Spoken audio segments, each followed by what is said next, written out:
Entre o Céu e a Terra, com Padre Ricardo Figueiredo e Manuel Coutinho. Olá a todos, boa tarde, bem-vindos mais uma vez aqui à segunda edição do programa Entre o Céu e a Terra. Cá estamos nesta tarde de domingo, eu, Manuel Coutinho, e com o Padre Ricardo Figueiredo, para começarmos agora nesta primeira parte a comentar alguns dos temas que marcaram esta semana. Boa tarde, caros ouvintes. De facto, é com alegria que chegamos aqui a este segundo programa para comentarmos a atualidade. Também daqui a pouco para apresentarmos um grupo de jovens que esteve durante esta última semana aqui no nosso concelho, mais precisamente na freguesia da Amoreira. Depois vamos conhecê-los daqui a pouco, o que é que eles andaram a fazer. Mas então fazemos agora, conforme foi apresentado na primeira parte, neste primeiro momento, o comentário da atualidade. Manel, o que é que trazes? O que trago para começar é uma notícia vinda da Polónia, em que o Senado polaco aprovou uma lei que proíbe ligações históricas de polacos ou da Polónia à criação e manutenção de campos de concentração na Polónia. Portanto, Israel acusa a Polónia de revisionismo histórico, portanto, de recriarem a história, porque se sabe hoje em dia que várias pessoas de nacionalidade polaca contribuíram e trabalharam em campos de concentração. Estamos a falar de um país que perdeu 90% dos seus 3 milhões de judeus à época e peço-te um comentário sobre isto, porque revisionismo histórico aconteceu já várias vezes na história e é grave, ainda por cima quando é legitimado por um Estado democrático que faz parte de uma organização que exige esse cariz democrático. Peço-te um comentário. A questão do revisionismo prende-se com o próprio modo de fazer história, não é? Porque nós, na lógica habitual, confunde-se história com crónica. Ou seja, uma coisa é contar as coisas como aconteceram, outra coisa é fazer a história. História é uma palavra que quer dizer na sua raiz interpretação. E por isso a história é uma interpretação da realidade e dos acontecimentos tal como eles aconteceram. Faz-me sempre alguma confusão que haja dogmas históricos. Ou seja, que haja ideias que têm de ser defendidas independentemente de tudo aquilo que nós possamos pensar sobre elas. E isto causa grandes problemas, porque estamos a fazer então uma história que não é interpretação, é um deixar coisas fechadas para trás.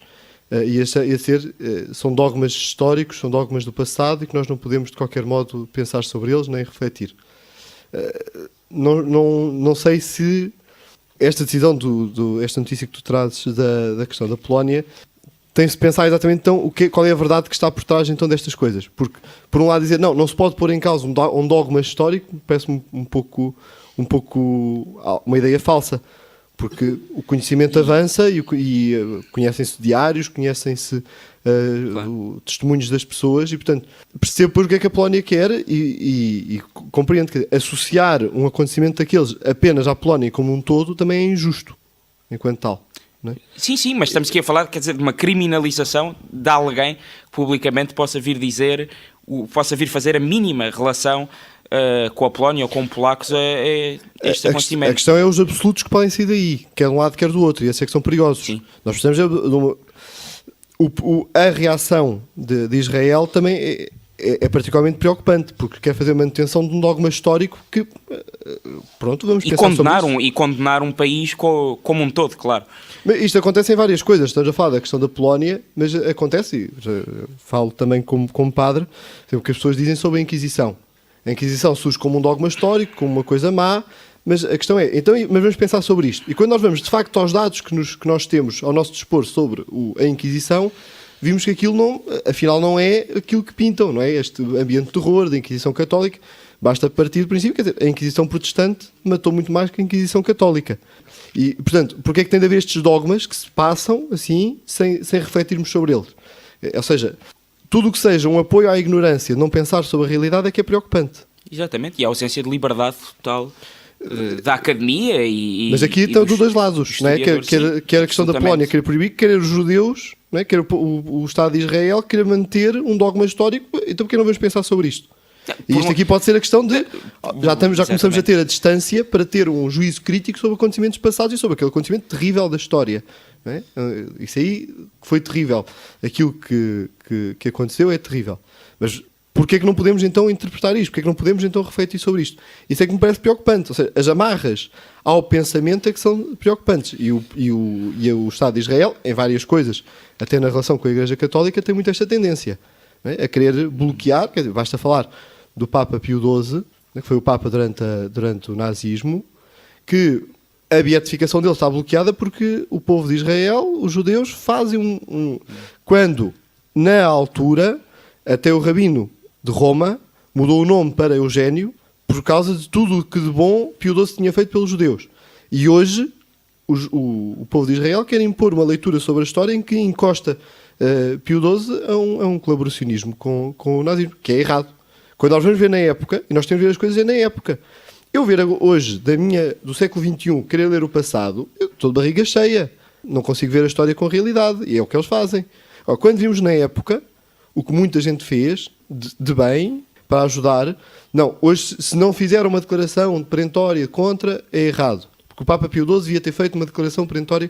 O Papa Pio XII estava de pés e mãos atadas nisto. Fez o que pôde. Salvou quantos pôde. E salvou muitos. E parece-me que, por um lado, temos a criminalização dos dois lados. Por um lado, a Polónia criminaliza quem fala e quem associa a Polónia aos campos de concentração. Por um lado, Israel condena todo o povo polaco por estar associado a isso. E, por outro lado, temos um Estado como o israelita que emite juízos absolutos e universais em relação a quem é bom e quem é mau, e quem foi bom e quem foi mau. Isso é que é errado. Não é história e não é intelectualmente honesto. Exatamente, e retira toda a liberdade a historiadores e à população de fazer as suas próprias interpretações.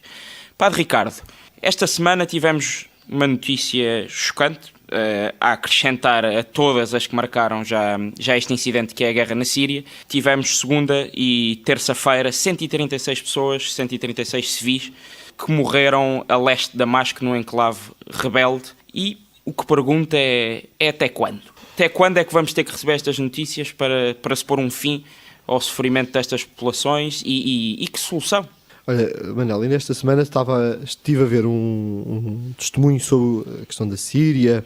A questão é mais complexa, ou seja, quando nos últimos 20 anos percebeu-se que a intervenção no Médio Oriente, em todos os problemas que têm aqueles Estados muçulmanos, não passam com a imposição da democracia. Ou seja, a democracia foi algo que maturou no ambiente ocidental e tem, como nós sabemos, muitos anos de história de maturação e desenvolvimento. Para nós é a melhor forma de governo e de gerirmos a sociedade, até ver. Não é? Mas para já é o que temos melhor ao nosso alcance. A questão é, porquê é que lá tem de ser este modelo que nós temos? Porque todas as intervenções que se fazem passam por querer impor um regime que um modelo de governo e de sociedade que nós já aqui funciona. Mas porquê é que lá tem de funcionar? Nós aqui, e aqui entramos também na questão religiosa, forçosamente, que é o próprio desenvolvimento da ideia de um Estado associado a um modelo religioso. Sem perceber isto e sem perceber como isto que molda o coração do ser humano é profundo para a sua própria convivência e para a sua vivência da sociedade, é querer pôr de parte algo de essencial. Mas constantemente, nos últimos anos, a tendência é querer construir uma sociedade sem esta referência. E, portanto, querer impor naqueles Estados um modelo que não funciona. E não funciona porquê? Porque não foi assim que eles maturaram. E deixar que eles então se desenvolvam e criem as melhores formas de governo para a sua circunstância. Exatamente. E hoje em dia há a grande tendência de haver um Ocidente sinónimo de modernidade. E, portanto, tudo aquilo que é ocidental é moderno e deve ser aplicado em todo o mundo. E depois, claro, temos essa questão da maturação da democracia, porque a democracia não foi por geração espontânea que apareceu no Ocidente. Passou por monarquias absolutas, constitucionais, por ditaduras. E hoje está em risco. Exatamente. E hoje a democracia, como está em crise. Absolutamente. E, portanto, vamos ver o que é que vai sair desta crise em que está a cair a nossa democracia. Também em Portugal está em crise. As pessoas não votam, os jovens não se envolvem na vida social. Vamos ver o que é que vai sair daqui. E no mundo, não é? Por um lado, podemos não gostar a nível qualitativo das decisões políticas tomadas em alguns países, mas o que é verdade é que a democracia tem funcionado no Reino Unido e nos Estados Unidos. Foi eleito um político bastante questionável e populista nos Estados Unidos, e no Reino Unido houve a decisão do Brexit, mas que também revelou, depois de estudos estatísticos, alguma ignorância por parte da população. Grande parte da população britânica não sabia, por exemplo, o que é que era a União Europeia. E foram votar. E, portanto, essa democracia hoje em dia ligada a essas questões de ignorância também dificulta e também... Sim, a questão não é só a ignorância. A questão não é só a ignorância. A questão é, durante muito tempo a democracia maturou numa lógica de uma elite. Ou seja, em que o cidadão vale apenas a pena pelo voto que coloca na urna. E depois a seguir os políticos fazem o que querem disto. O problema é que quando a própria política entra em crise, isto tudo é um bloqueio. A questão norte-americana, por exemplo, que estavas a referir, não é o problema do Trump, nem... Ele foi eleito. Né? Ou seja, todas as outras hipóteses que deram não foram hipóteses que agradavam ao povo. Aquela hipótese agradou. E ele está a dar os passos que está a dar, e vamos ver se não será o problema dos olhos com que os europeus e uma certa tendência de jornalística europeia têm para ver o caso Trump. Mas a questão é, ele de facto teve uma maioria. E havia uma saturação na população norte-americana em relação a casos de corrupção e do chamado establishment nos Estados Unidos, de figuras associadas como Hillary Clinton. Elegeram um presidente que não é político. Exatamente. Não é? Exatamente. Porque se calhar precisamos de abrir. A democracia tem de ter a coragem, já quem fala tanto de democracia, tem de ter a coragem de pensar as coisas de outro modo e não apenas destes modelos, que nós sabemos tendencialmente o que é que eles pensam, mas fora destes modelos. Exatamente. Padre Ricardo, por fim, temos aqui a inovação e o mundo novo, não é? Vamos ver se é admirável ou não. Temos o caso da Tesla, que é uma das primeiras empresas privadas, com Elon Musk a lançar um foguetão, o mais rápido até hoje, conhecido, para Marte, para fazer transporte de mercadorias e também com o objetivo de levar passageiros, quase uma lógica turística, a fazer uma órbita em volta da Lua. Pergunto-lhe com que olhos vê este futuro e o que é que podemos esperar daqui, quais é que são as perspectivas para esta inovação? Está tudo ligado, até isto que nós estávamos a falar, sobre o desenvolvimento da sociedade e das várias ideias de sociedade. Quer dizer, qual é o bem então que vem disto? Este é que tem de ser a questão. Ou seja, estes avanços tecnológicos e tudo são apenas um orgulho humano de conseguirmos superar-nos, ou seja, é para mostrar que afinal somos bons, ou é para fazer bem? E esta é que é a grande questão. Qual é o bem que vem disto e como é que isto se põe ao serviço do bem e do bem comum? Não é apenas ao serviço do bem de minorias, mas como é que isto constrói o bem de todos, não é? E o bem do mundo, e como é que é cuidado da casa comum, não é? Como o Papa Francisco também tanto nos alerta. E esta é que, a meu ver, vai ser a grande questão que nós vamos ter, que é o que é que estamos aqui a construir com isto, e este ultrapassar os limites do ser humano e o que é que isto vai aqui resultar. E isto é que nós temos de estar abertos e sempre com a intenção de sinalizar os verdadeiros problemas que daqui podem vir. Muito bem. Comentada então esta semana, temos agora nesta segunda parte, que peço que não saiam daí, agora com um pequeno intervalo, teremos na segunda parte então uma missão para falar, um grupo de jovens que aqui está no nosso Conselho de Óbidos. Não perca e até já. Até já.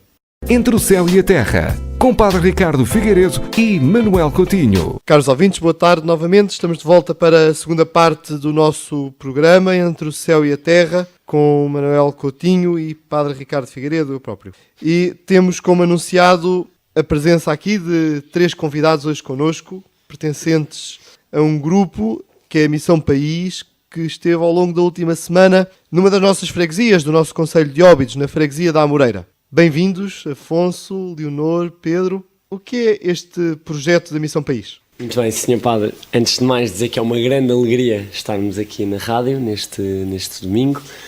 Para começar, se calhar começo por explicar o que é a Missão País em geral e depois vou ao caso particular desta missão que passou nesta última semana, da missão na Amoreira, em Óbidos. Então, este projeto foi criado há cerca de 1 década e meia e tem como objetivo cada faculdade dos grandes centros urbanos, ir para uma aldeia mais do interior e ajudar as paróquias nas suas missões. Isto, entenda-se, levar Cristo aos paroquianos. Quanto ao caso particular da nossa faculdade, nós vimos da nova IMS, é a nossa primeira missão.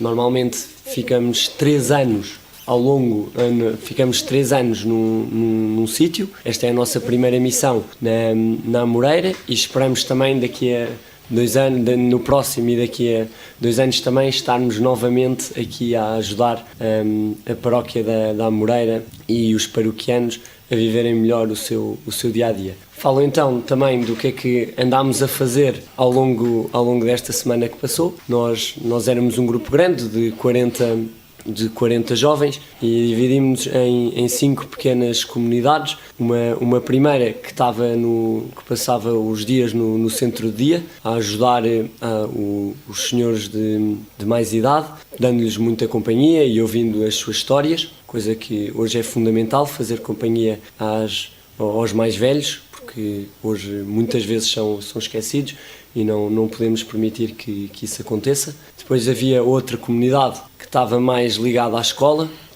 tentando fazer algumas atividades com alguns rapazes mais novos. Havia também a comunidade que tentava dar alguma ajuda a nível de pequenas obras que fossem preciso fazer na Amoreira para ajudar a comunidade em geral. Tínhamos também a comunidade do teatro, que organizou um teatro que foi apresentado nesta última sexta-feira no centro-dia.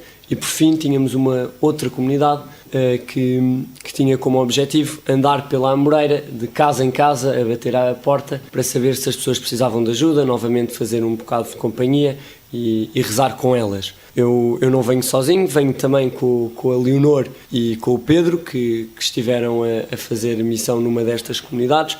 Eu estive mais como coordenador deste grupo. A Leonor esteve a ajudar nas pequenas obras, como falei há pouco, e o Pedro esteve a fazer companhia aos velhinhos no centro-dia. Se calhar passo-lhes a palavra agora para falarem um pouco do que é que sentiram ao longo desta semana que passou. Mas antes disso, gostava de perguntar à Leonor o que é que te fez sair do teu conforto, da tua casa, dos teus amigos, para vires em missão aqui para Óbidos? Este é o meu 4º ano de missões. Eu já fiz 3 anos noutros sítios e para mim é sempre um desafio muito bom, porque esta é a única semana de férias que eu tenho entre semestres. Não sei, nós temos a tendência de não aproveitar muito bem o nosso tempo das férias e desperdiçar, acordar tarde, não fazer grande coisa com o que temos. E pronto, e uma boa maneira de ocupar este tempo é também oferecê-lo a quem precisa. E, portanto, a Missão País é uma proposta que é feita aos jovens universitários que se calhar não conhecem estas realidades mais difíceis de algumas pessoas e que vivem, se calhar, de formas mais confortáveis e é-lhes proposto que ofereçam esse seu tempo que têm disponível para ajudar quem mais precisa. E, portanto, acho que é uma boa maneira de eu usar o meu tempo e depois também é ótimo porque fazemos grandes amigos e pronto, e é sempre uma coisa ótima. Sim, o Afonso estava a dizer que estiveste nos Trolhas, estiveste em obras. Sim. Como é que foi a experiência? Foi engraçada porque... O que é que estiveram a fazer concretamente? Podes partilhar connosco? Sim, eu não tenho grande experiência deste mundo das pintar obras. paredes. A única coisa que eu já tinha feito na vida semelhante a isto foi pintar uma pequena parede no meu quarto. Portanto, eu não fazia ideia o que é que estava a fazer e foi muito bom porque nós tivemos a ajuda de um senhor, o senhor Vítor, que esteve disponível a tempo inteiro para nos ajudar a pintar as paredes e foi muito paciente connosco porque nós chegámos lá e começámos a fazer coisas que se calhar não eram a maneira mais correta de fazer e ele ia-nos corrigindo e dizendo o que é que tínhamos que fazer. E pronto, e tivemos a pintar uns muros e as paredes do centro de dia que estavam a precisar tinham já tinta velha e a descascar e nós tivemos a tirar essa tinta e a pintar as paredes de novo. Aquilo ficou... Os nossos ouvintes da Amoreira podem ir lá ver, aquilo está apresentável. Eu acho que sim. Eu acho que sim. Então, ótimo, ótimo. Eu te passava agora a palavra ao Pedro.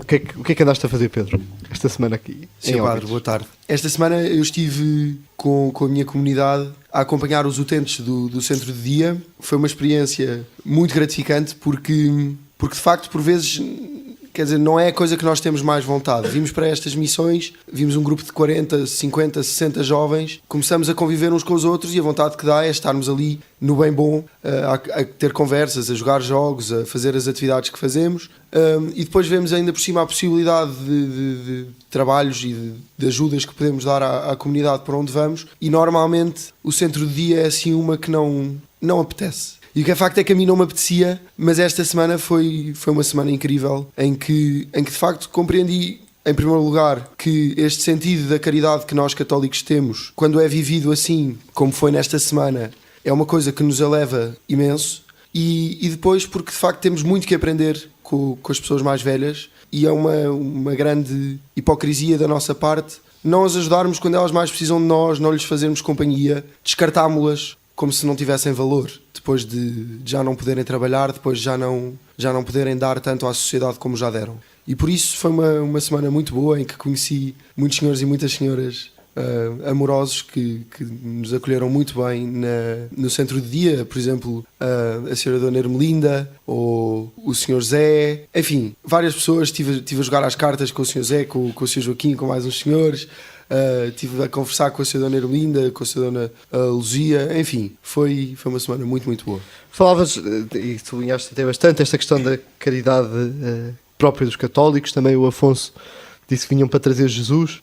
Como é que é ser estes que trazem Jesus? Bom, em primeiro lugar, é uma grande responsabilidade da nossa parte. Se nós acreditamos verdadeiramente e acreditamos que Jesus é Deus, então nós que vimos a representar Jesus, como disse o Sr. Padre, de certa maneira, a representar Jesus como membros da sua igreja, que se vê nas nossas t-shirts, nas cruzes que levamos ao peito, então é uma grande responsabilidade da nossa parte e não podemos, de maneira alguma, não só desiludir os membros da comunidade da Amoreira, neste caso, mas também membros da nossa própria comunidade dos missionários que podem não estar tão familiarizados com estas questões, e por isso, além de ser uma grande responsabilidade, é também, obviamente, uma grande honra, porque nós acreditamos verdadeiramente que Jesus é Deus, e estar em representação de Deus junto da comunidade da Amoreira só pode ser para nós uma grande honra e um grande gosto. Muito bem, grande testemunho, e de certeza que a Amoreira fica com mais Jesus depois desta vossa passagem que se estende por 3 anos, como o Afonso há pouco também dizia.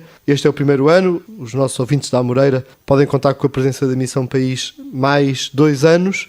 Se perderam este ano, para o ano não percam a presença, e como é bom ver esta juventude aqui a passar pela nossa terra. Mas gostaria um pouco, passando por pouco, cada um assim rapidamente, que é o que nós gostamos de saber, quem é aqui de Óbidos e quem é da Amoreira. O que é que levam? Trouxeram-nos muita coisa. E o que é que levam de cá? Muito bem, então, antes de mais, a minha grande missão, eu era um dos coordenadores deste projeto cá na Amoreira. A minha grande missão era deixar que as pessoas trabalhassem, pôr os missionários a trabalhar, que os missionários tivessem um bom contacto com a população.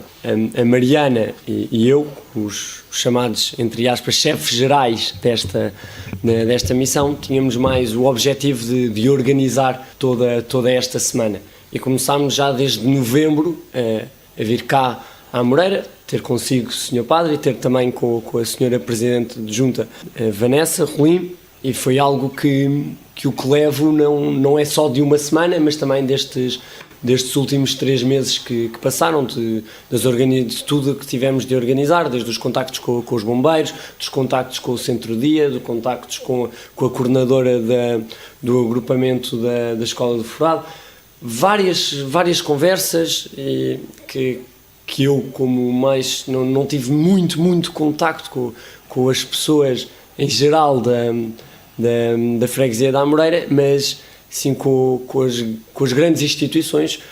Foi algo que levo assim com de coração cheio, a enorme caridade com que a paróquia da Amoreira nos recebeu.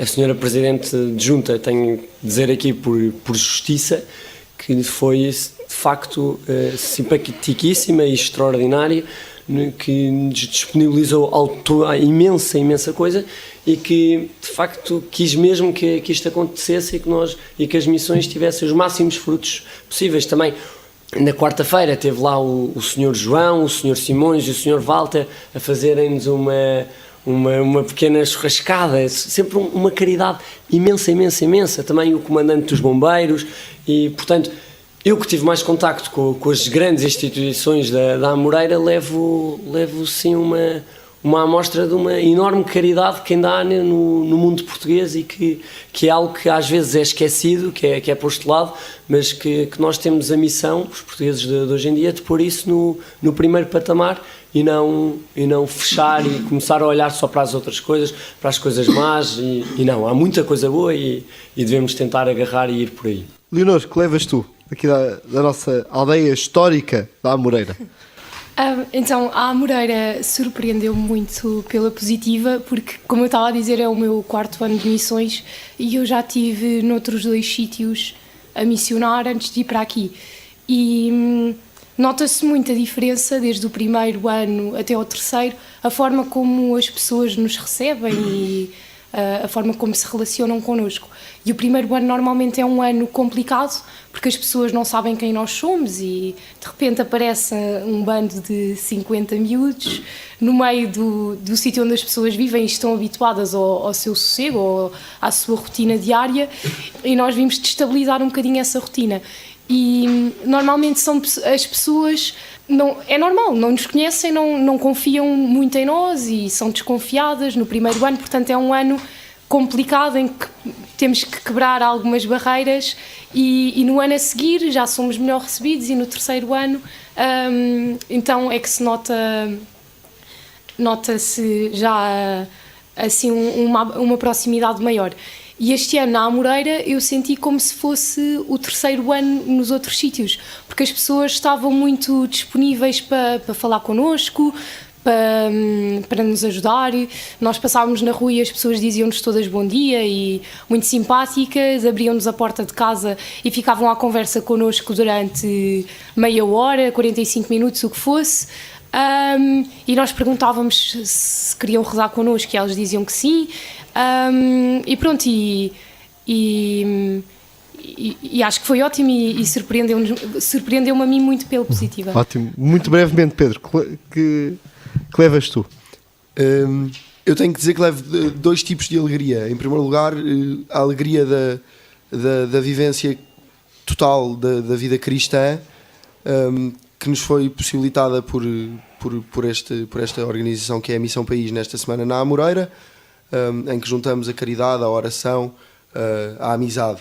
E depois, claro, a alegria dos habitantes da Amoreira, que foi contagiante. No centro de dia foi fantástico a maneira como toda a gente nos recebeu, quer os trabalhadores, como a Nicole, por exemplo, que tenho de referir, ou os utentes que nos dão vontade de voltar para o ano ainda mais animados. Muito obrigado aos 3 pela vossa presença e muito obrigado a todos os missionários da Missão País. Esta Missão País que junta já 52 missões por todo o país, com 2.500 missionários, 2.500 jovens a trabalhar durante uma semana pelas várias terras de Portugal, e agora contamos também já com a presença da Missão País aqui no nosso Concelho de Óbidos. Agradecemos muito a presença ao Afonso, à Leonor, ao Pedro, e voltamos então daqui a pouco para a terceira parte para mais algum comentário que vamos fazer. Muito obrigado, Sr. Padre. Entre o Céu e a Terra, com Padre Ricardo Figueiredo e Manuel Coutinho. Olá a todos novamente para esta terceira e última parte do Entre o Céu e a Terra, comigo Manuel Coutinho e com o Padre Ricardo Figueiredo. Neste terceiro momento e último, Padre Ricardo, gostaria de começar por dar-lhe a oportunidade de fazer os seus avisos para esta semana. Os avisos paroquiais. Não, vamos começar na próxima quarta-feira, vamos começar um tempo muito importante para nós católicos, que é o tempo da Quaresma, que começa com a quarta-feira de cinzas. cinzas, que é o dia da imposição de cinzas na cabeça dos fiéis, para lembrar aquilo, somos pó e ao pó voltaremos, e portanto temos de aproveitar nosso tempo aqui na Terra para sermos fiéis a Deus, para vivermos na fidelidade com fé, para depois então participarmos da vida eterna. E por isso começar este tempo de penitência, estes 40 dias de penitência e de preparação para a grande festa dos cristãos, para a grande celebração dos cristãos, que é a Páscoa do Senhor. Por isso, os nossos fiéis também vão ter várias celebrações de quarta-feira de cinzas, onde poderão participar e assim dar início a este tempo. Às 19 horas de quarta-feira, então, terão missa com a imposição das cinzas na Igreja do Sobral da Lagoa e também na Igreja da Amoreira. E depois, às 21 horas, terão missa então em A dos Negros, na Igreja de Santa Maria Madalena da dos Negros, e no Santuário do Senhor Jesus da Pedra, assim um horário mais tarde, para permitir que todos possam participar neste dia. E teremos depois, no domingo seguinte, assim o primeiro momento da vivência quaresmal no nosso Concelho de Óbidos, com a procissão da Ordem Terceira. Às 3 da tarde, com o início da Igreja da Ordem Terceira, esta procissão penitencial que marca tanto e tão bem a nossa terra e que traz tantas pessoas a visitarem a nossa Vila de Óbidos, e assim começarmos também este primeiro domingo da Quaresma com este tempo de penitência, este tempo de olhar para estes santos e para a vida de São Francisco como caminho para Jesus e caminho para, nesta fidelidade a Jesus, nesta fidelidade a Deus, para crescermos na fé. Muito bem. Padre Ricardo, gostaria agora de iniciar o momento em que referimos e sinalizamos aquelas que foram as figuras da semana, pela positiva, pela negativa, vá lá, tendo em conta as cores do semáforo pelo amarelo também, que esta semana temos. Gostaria de iniciar, se me permite, fazendo a sinalização da figura da semana pela positiva, em modo de homenagem a uma pessoa que partiu esta semana, na segunda-feira, que foi João Augusto Barradas, ex-presidente da Câmara Municipal de Peniche, comendador, passou os últimos anos da sua vida num grande serviço à comunidade e à paróquia de Peniche. Peço-lhe um comentário. Que, quando foi coadjutor em Peniche, lidou com muita proximidade com esta figura. Marcava no João a disponibilidade e o ânimo, a força, o entusiasmo com que ele vivia as coisas, até as coisas mais pequenas. E se calhar por isso foi o bom presidente de Câmara que foi e que viu o seu trabalho reconhecido. Guardo com muita amizade, muitas vezes falava com ele, conversava com ele. O meu gabinete era bastante próximo do dele e por isso muitas vezes conversávamos os dois, e impressionava aquele homem que nisto tudo viveu tudo com fé, viveu tudo sempre com aquele princípio. Ele que foi marcado pelos cursos de cristandade, com isto, Cristo conta contigo, e sempre esta consciência em todos os serviços que fez de que Jesus de facto contava com ele. E Peniche perde um grande homem, Peniche perde muito capaz, muito responsável, e sobretudo isto, não era ele sozinho, ele entusiasmava as pessoas à volta dele para servir, para dar a vida, e isto foi impressionante nele, e é uma justa homenagem neste momento em que nos resta rezar por ele, rezar para que ele participe da vida de Deus no céu, pois que seja assim com esta estima e com esta amizade, e com estima e amizade que eu recordo também este homem de fé. E fica aqui um grande exemplo para as próximas gerações, não é? Para as gerações, falamos também alguma vez de política, de políticos, de presença de católicos na política e deste viver e servir o bem comum. E o João Barradas, João Augusto, é exemplo disto para todos, certamente. E ele depois estávamos a falar do serviço à comunidade, que foi variado, quer nas dimensões sociais, quer também, como foi marcado, também na dimensão desportiva. No Clube Desportivo Stella Maris de Peniche, também o recordavam como um dos seus impulsionadores e responsável pelo clube. Portanto, o que impressiona nele de facto, era um homem completo, fazia de tudo um pouco e tudo bem. E dava-se por completo. Exatamente. Padre Ricardo, agora um momento, uma figura da semana que marca pela positiva, pela negativa. A negativa é mais num sentido de retrospecção histórica, desconfiar um bocadinho de todo este processo.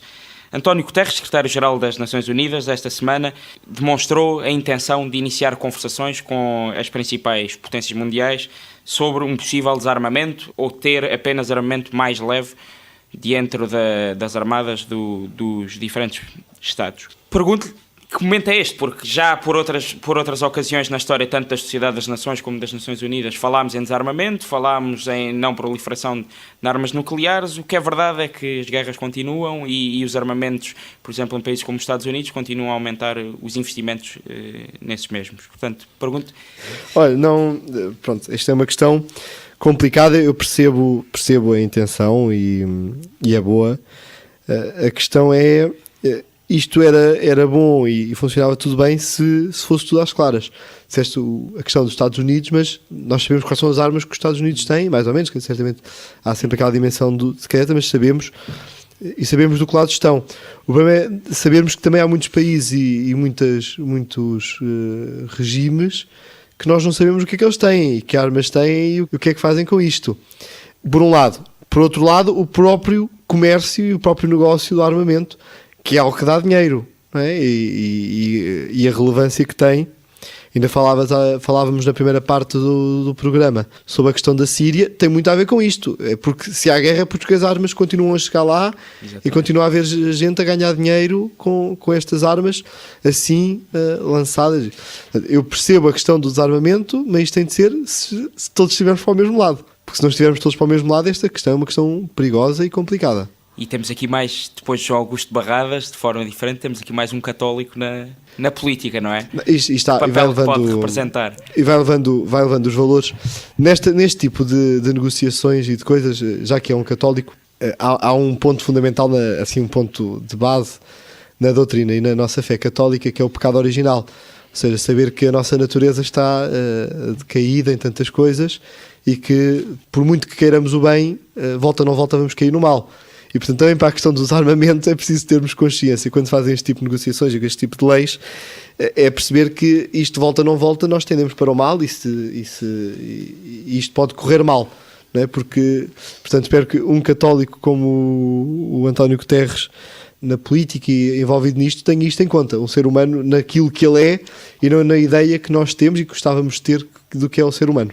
Apenas só aqui mais um momento que não recuso-me a marcá-lo com o sinal mais, com o sinal menos ou mais ou menos, mas só um pequeno comentário. Esta semana tivemos a notícia nos bastidores da política norte-americana que Trump, depois de participar na cerimónia do 14 de julho, Dia Nacional de França, da tomada da Bastilha, assistiu a uma parada militar em Paris que o impressionou e terá pedido, eventualmente, aos chefes militares norte-americanos uma parada semelhante em Washington, num mundo que é tão marcado diariamente pelas paradas militares na Coreia do Norte e agora com esta crispação das relações entre a Coreia do Norte e os Estados Unidos da América. Pergunto-lhe o que é que pode significar este crescendo militar e esta visualidade militar. Isto depende do que é que se entende pelo próprio exército e do que é que foi o surgimento do exército como uma força de defesa dos interesses de uma nação e de um grupo de pessoas, não é? É uma demonstração de força, é uma demonstração de uma capacidade que tem também a sua relevância e o seu valor. As motivações que estão por trás já não sabemos quais são, não é? Já não sabemos exatamente o que é que move, se é só para mostrar o poder, se há algo mais.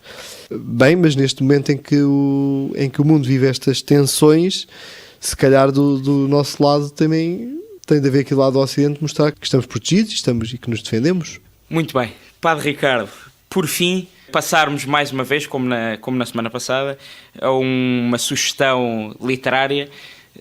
Que livro nos trazes hoje? Hoje trago um livro aqui de uma autora do Oeste, Carolina Henriques Pereira, que nos fala de um episódio interessante, até para fazer pontos com os dias de hoje, refugiados da Segunda Guerra Mundial nas Calas da Rainha. Portanto, durante o Estado Novo e durante a Segunda Guerra Mundial, Salazar criou zonas de residência fixa por todo o país para afastar, com o receio de influências ideológicas contrárias ao regime que estava presente em Portugal, criou zonas de residência fixa, longe dos grandes centros urbanos, para impedir essa influência ideológica junto das populações urbanas. Pergunto-lhe o interesse deste livro, porque este livro acaba por nos falar de um Portugal que recebeu principalmente as populações, nem tanto o governo, porque aí podemos questionar algumas, por um lado acolheu, por outro lado também teve outros episódios mais tristes. Pergunto que influência pode ter isto, populações que tão bem receberam há mais de 70 anos, tão bem populações refugiadas, que significado pode ter isto para os dias de hoje, com esta crise de refugiados? Olha, Manel, antes de mais, isso é sinal daquilo que Portugal sempre soube e os portugueses sempre fizeram bem, que é acolher. E sempre essa experiência de receber bem quem nos visita e depois receber bem quem precisa, né? E este é mais um desses exemplos. Nesse ponto, com o contexto atual, é importante nós termos consciência do que é que são estes refugiados da Segunda Guerra, porque é num contexto, nas diferenças políticas, nas diferenças ideológicas, mas é numa identidade comum, né? Havia uma base de identidade mais comum, próxima. precisamente, né? E a crise dos refugiados que nós hoje falamos é uma crise de refugiados, mas em que a mundividência e a experiência é bastante distante, Exatamente. bastante distinta, não é? E, portanto, o como lidar com isto, não é fazer agora tubos de ensaio de sociais e de convivência, Exato, claro. mas é acolher a pessoa sempre. Isso aí é primordial, não é? Só sabemos que alguém está em risco, nós temos de acolher e temos de receber, mas temos também de ter em conta esta convivência e Portugal sempre foi este cantinho aqui que recebeu quem teve por uma razão ou por umas razões ou por outras, em várias fases da história, que teve de sair de cá, em que teve de sair dos seus sítios, e Portugal sempre soube acolher e sempre acolheu bem. E sempre conservou uma certa neutralidade, até pela Exatamente. distância dos grandes centros de decisão e de conflito a nível europeu. Portanto, quem tiver interesse, edições Colibri, Carolina Henriques Pereira, Refugiados na Segunda Guerra Mundial, nas Caldas da Rainha, editado e lançado em dezembro de 2017. Padre Ricardo, resta-nos desejar uma boa semana aos nossos ouvintes. Continuação de um bom domingo também. E nesta tarde em que irão sair à rua pela primeira vez os desfiles de Carnaval, desejar uma boa tarde de Carnaval e de festa às populações aqui da região oeste, não é? Recordar, exatamente, e portanto uma boa tarde para todos e uma boa semana. E voltamos na próxima semana, novamente, com mais um episódio do nosso Entre o Céu e a Terra. Não perca.